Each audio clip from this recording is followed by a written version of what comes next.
They say marriage is a blessing, but for some women, it is the prison they never saw coming. Chetachi never imagined that the man she once prayed for would become the reason for her deepest scars. Chetachi was the kind of woman who made her stun without even trying. Tall, slim, and blessed with eyes that held both warmth and quiet strength. She carried herself with the grace of someone who had been raised to do the right things in life.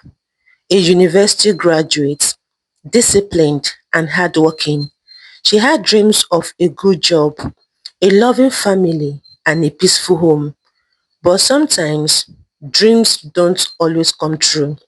At 29, she was already feeling the heavy weight of the world's expectations pressing down on her shoulders. It began with a little comment, the ones people said casually, but left her awake all night. When are we eating your rice? Ah, Chetachi, all your mates are married though. Even strangers at weddings would nudge her and joke. You're next, right? At first, she laughed it off, but it got worse. Her father's voice became the loudest in the chorus of pressure. Chetachi, you're not getting younger.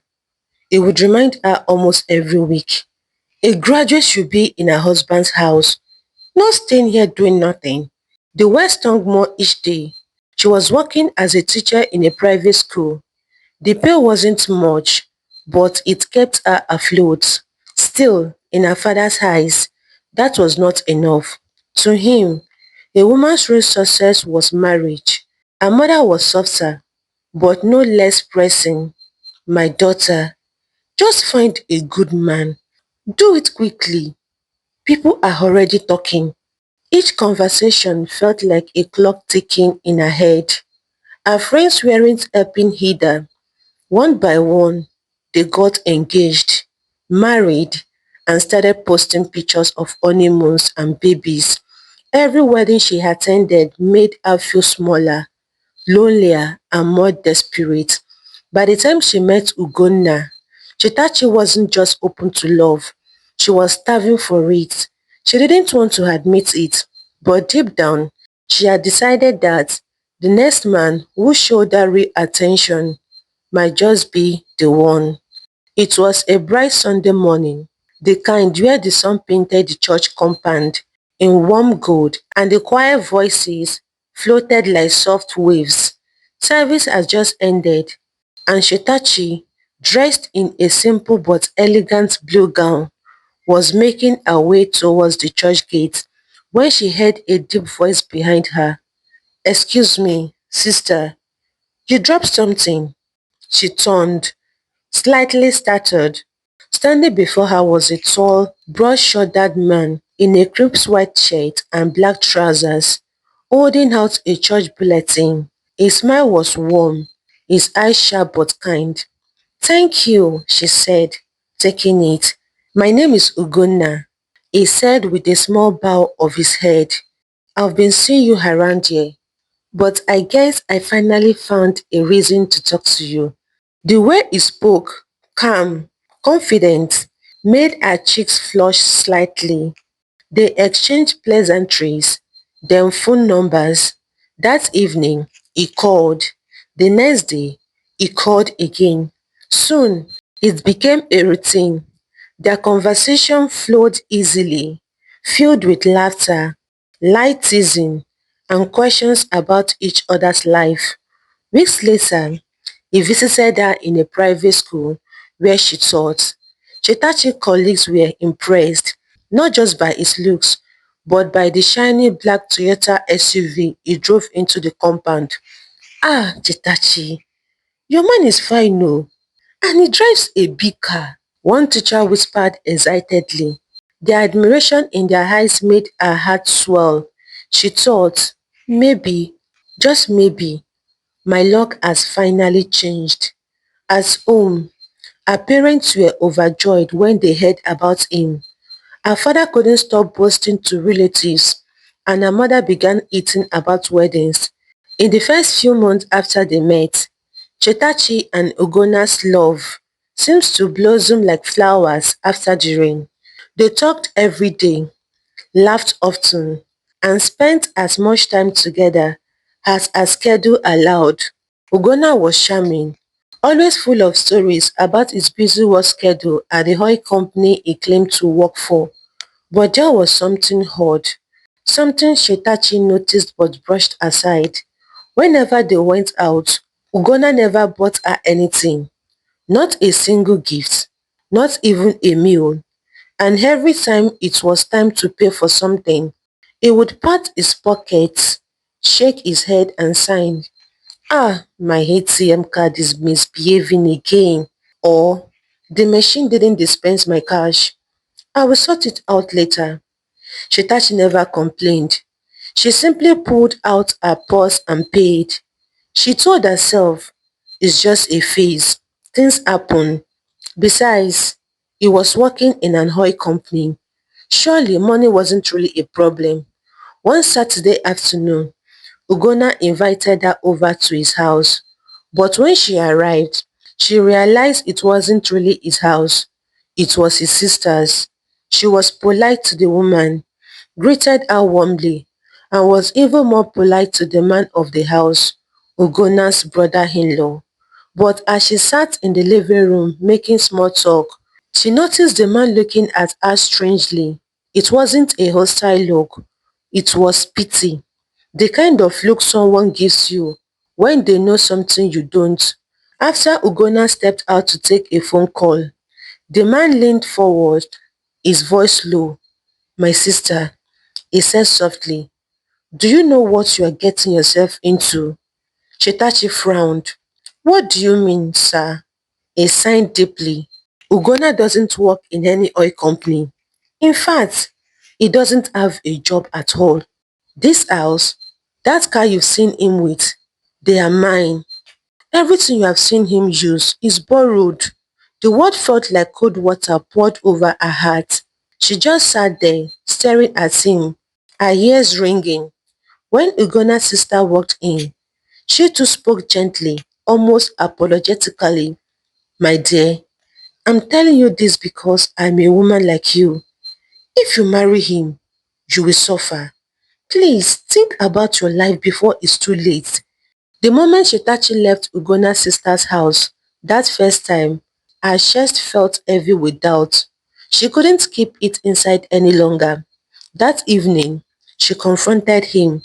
"Ugonna, your sister told me you don't work in an oil company. She said you don't own that car and that you have nothing." Ugonna didn't flinch. Instead, he let out a soft laugh, shaking his head as if she were a child being misled. "Babe, is that what she told you? Listen, I base in Port Harcourt. I work in an oil company there. Right now, I'm on my annual leave. Just 1 month. I decided to spend it here in Owerri with my sister and her husband. Is that a crime?" Before she could respond, he pulled out his phone and began scrolling through photos, pictures of a well-furnished duplex, polished tiles, leather sofas, and a spotless kitchen. "This is my house in Port Harcourt," he said confidently. "People will always talk, but you shouldn't let outsider poison your mind about your man." His words were smooth, deliberate, and laced with the kind of conviction that made lies sound like truth. Ugonna had a sweet mouth and he knew exactly how to use it. Chetachi wanted to believe him, and she did. Without wasting time, they began planning for the wedding. But as the weeks passed, Ugonna kept coming up with excuses. "Don't worry, I will handle the big bills." Except he never did. In the end, Chetachi and her mother funded almost everything.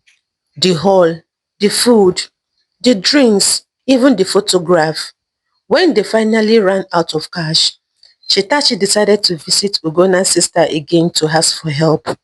The welcome was polite, but the answer was cold. "My dear," the woman said firmly, "we are not spending a dime on Ugonna's wedding. He is not responsible and he has no plan to change." If you marry him, you will regret it. Please quit now before it's too late. That night, Chetachi's mind was made up. She sat with her parents and told them she was no longer interested in the wedding. Her father's face hardened instantly. Quit? After all the preparations, we have printed invitation cards. People have bought Ashebi, and you want to disgrace me? If you ever quit, forget to have a father. Her mother's tone was softer, but cut just as deep. I have testified in church that my daughter is getting married. What will people say? Your friends will laugh at you. That night, Chetachi lay on her bed, the tears flowing until her pillow was soaked. The wedding was no longer a dream. It was a trap. But the prison door was already closing. The wedding day arrived, but instead of joy, Chetachi felt an ache in her chest she couldn't explain. Her mother had borrowed money from friends, taken a loan from a cooperative society, and sold her last set of gold jewelry just to make the day look beautiful. The decorations were bright, the guests were plenty, and the music was loud. But for Chetachi, the whole event felt like a performance she was being forced to act in. Ugonna, of course, didn't spend a single kobo. He walked around the reception hall, smiling and shaking hands, basking in compliments as if he had paid for everything. People praised him, and Shetachi's father wore his pride like a crown.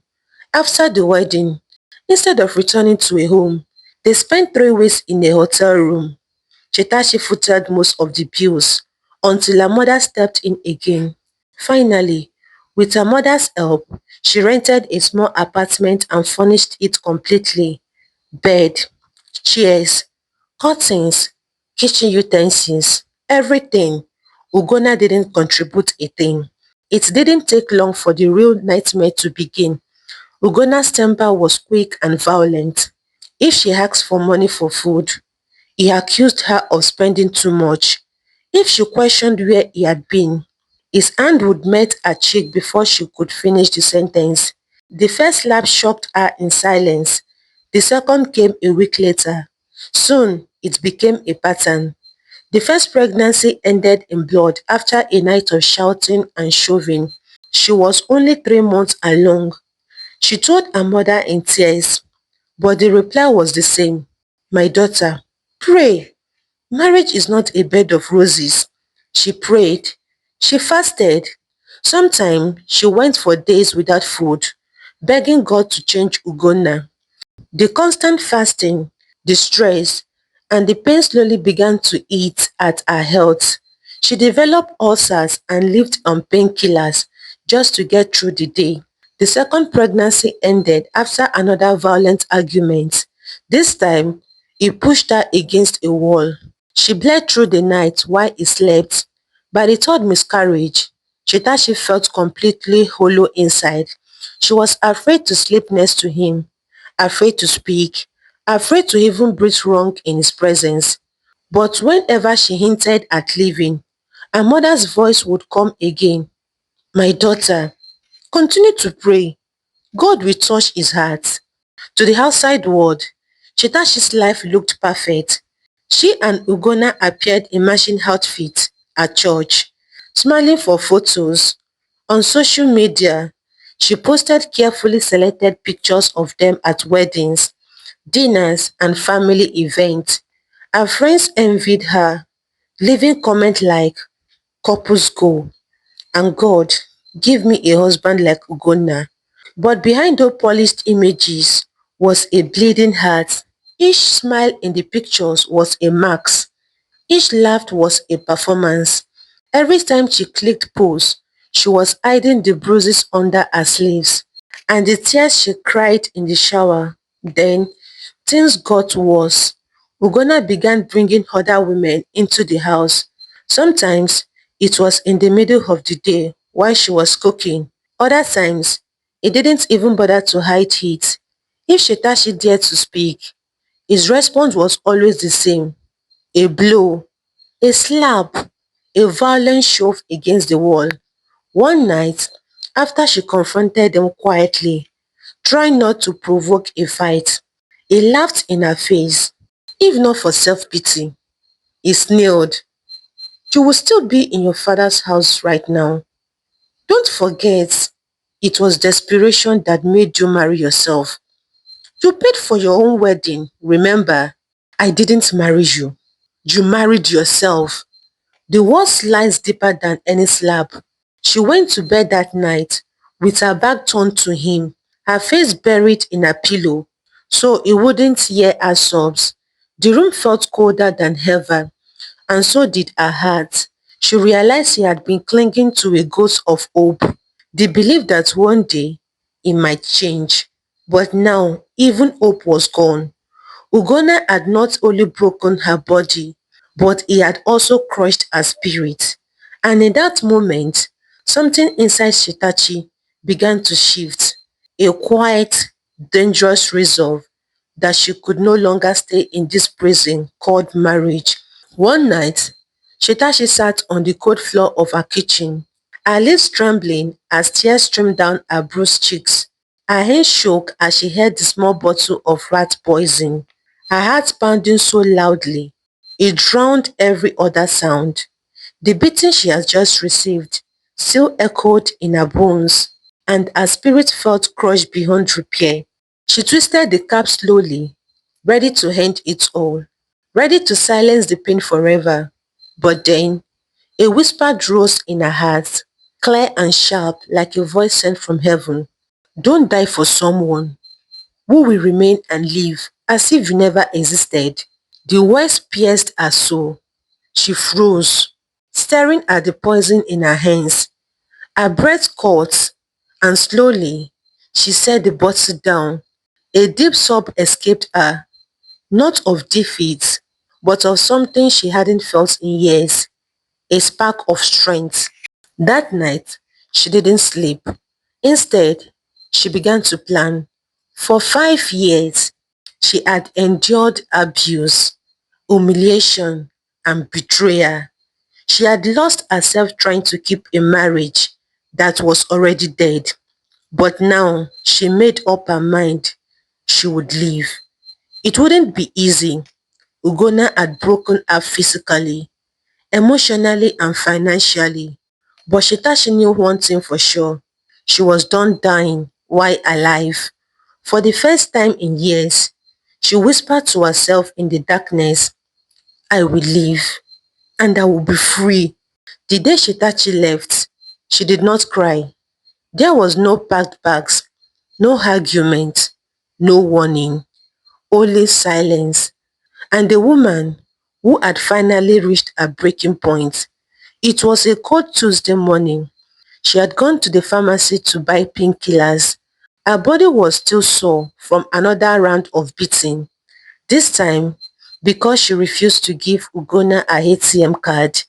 When she came back, she met a strange woman sitting on her couch. The woman was wearing Chetachi's wrapper and eating the last pot of soup she had made. Ugonna sat beside her, laughing. When she saw Chetachi, he rolled his eyes and said, "Why are you looking like that? This is my house. If you don't like it, leave." Chetachi said nothing. She quietly entered the bedroom, shut the door, and sat on the edge of the bed. No more prayers, no more begging, no more pretending.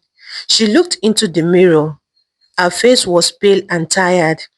Her eyes were empty, like someone who had died long ago but was still breathing. Then a soft voice rose inside her. "You are not a slave. You are not a punching bag. You are not a failure. You are still Chetachi." That was all she needed. She picked her handbag. No clothes, no shoes, just her phone, her broken ATM card, and the little pride she had left. She opened the door, walked past them without a word, and stepped outside. She didn't stop walking, not when Ugonna shouted, "Come back here," not when the neighbors watched in shock. She just walked away from the house she furnished with love, away from the kitchen where she cooked with hope, away from the bedroom where she cried and bled, away from the marriage that almost buried her alive. She didn't go to her parents' house. She knew what awaited her there: blame, shame, and more pain. Instead, she went to her old friend, Adora. When Adora saw her, she burst into tears. She held her tightly and said, "I knew something was wrong. Thank God you left." Adora became a safe place. She fed her, clothed her, and helped her find healing. Slowly, Chetachi began to live again. She got a job, rented a small apartment, started saving, started smiling again. She told no one where she was, not her parents, not her church, and definitely not Ugonna. Then one evening, she came back from work and saw three missed calls from an unknown number. She ignored them. The next morning, a message came. Your husband has been arrested. He duped someone of 3 million. They are looking for his wife. Wife? Not her. Not anymore. Chetachi deleted the message, blocked the number, and sat quietly on her mattress. Tears rolled down her face, not from pain, but from peace. That day, she realized something. She had survived what was meant to destroy her. She was no longer a victim. She was a survivor. And she refused to stay silent. Chitachi began to speak up in women's meeting, on radio show, at church programs. She told her story not to seek pity, but to give strength to others. She became a voice for the voiceless, a shoulder for the broken, a reminder that living does not make you weak, it makes you free. And whenever young women came to her for advice, she would smile and say, marriage is not the reward for patience, peace is. She regretted saying yes at the altar, but she never regretted walking away with her life. Years passed, and Shitashi's scars slowly turned into strength. She had rebuilt her life from ashes, working hard, helping women, and learning to love herself again. One afternoon, she was invited to speak at a conference in Abuja. The hall was full, the lights bright, and her voice steady as she shared her story, a story of pain, courage, and survival. When she finished, the whole room stood in applause. Among the crowd was a man named Ebube, tall, calm, with a warm smile that reached his eyes. He waited until the end of the event before walking up to her and saying softly, "Your story touched me. You are a strong woman." That simple sentence began a friendship that grew gently, like the sunrise after a long storm. Ebube was kind, patient, and full of peace. He never tried to fix her. He simply stood by her, listened to her, and made her laugh again. For the first time in a long time, Shitachi felt safe. She didn't have to pretend. She didn't have to beg to be loved. Ebube loved her for who she was. Scars, silence, and all. Months turned into years, and their bond grew deeper. They prayed together, planned together, and built trust slowly, brick by brick. When Ebube finally proposed, he didn't do it with fancy words. He simply said, "I don't want to control your life, Chitachi. I want to walk beside you in peace." Those words melted her heart. She said yes, not out of fear, not out of pressure, but out of peace. Her parents, who once turned their backs on her, came with tears and open arms. They begged for forgiveness and told her how proud they were of the woman she had become.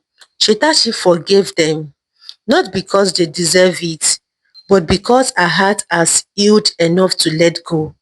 Their wedding was small but beautiful, filled with laughter, music, and genuine joy. No fake smiles, no heavy makeup hiding bruises, just real love. Years later, God blessed them with two handsome boys. Their home was filled with laughter, little footsteps, and bedtime stories. Sometimes, when Chetachi watched her son sleeping peacefully, she would whisper, "Thank you, Lord, for giving me what I once thought I would never have, peace." Ebube would often hold her hands and say, "You are my answered prayer." And each time, Chetachi smiled, not the fake smile she once wore, but a true one that came from a healed soul, because she had learned that love is not supposed to hurt. Love is not meant to silence or break. Love is peace, patience, and safety. Shetachi's story became a testimony proof that no matter how broken you are, life can begin again. She was once a woman trapped in pain, but now she was Chetachi, the woman who found peace, love, and freedom. Lessons from the story. This story teaches us one deep truth. Marriage is not the reward for patience. Peace is. To every parent watching this, please listen. Do not force your daughters or sons into marriage because of age, pressure, or comparison. A wedding is one day, but a wrong marriage can bury a soul for years. Chetachi's parents thought they were helping her settle down, but in trying to protect her image, they almost destroyed her life. Marriage should never be a race. Let your children grow, heal, and choose right, because the pain of a forced marriage never ends quietly. To everyone single and watching this, remember this: never let society push you into destruction. Never marry because others are getting married. Never say yes just to please your family or silence gossip. Marriage without peace is just a decorated prison. Shetachi's story is a proof that walking away does not make you a failure. It makes you free. She lost everything, but she found herself. And when she healed, peace found her again. In the arms of a man who loved her without bruises, without shouting, and without fear. Her life reminds us that broken things can still become beautiful, that even after storms, the sun still shines, that peace is greater than pressure, and healing is greater than haste. So, if you are listening to this right now, trapped in silence or fear, remember, you deserve peace. You deserve respect. You deserve love that does not hurt. Thank you so much for watching this story to the end. Chetachi's journey is a reminder that no matter how shattered life becomes, there is always a path back to peace. And sometimes that peace begins when you stop living for others and start choosing you. If this story touched your heart, don't just scroll away. Join this beautiful family of real stories and real lessons that heal the soul. Please click the subscribe button and turn on the notification bell so you'll be among the first to watch more powerful, emotional, and life-changing stories from us. And please don't forget to like, share, and drop a comment below. Every like, every share, every word from you helps this channel grow and reach someone who might be silently fighting their own battles today. Remember, love should never hurt, it should heal. Peace of mind is not luxury, it's a survival. And no matter what life takes from you, your story can still end in beauty. Until next time, stay strong, stay kind, stay hopeful, and never forget, your life is still beautiful. I love you all. God bless you.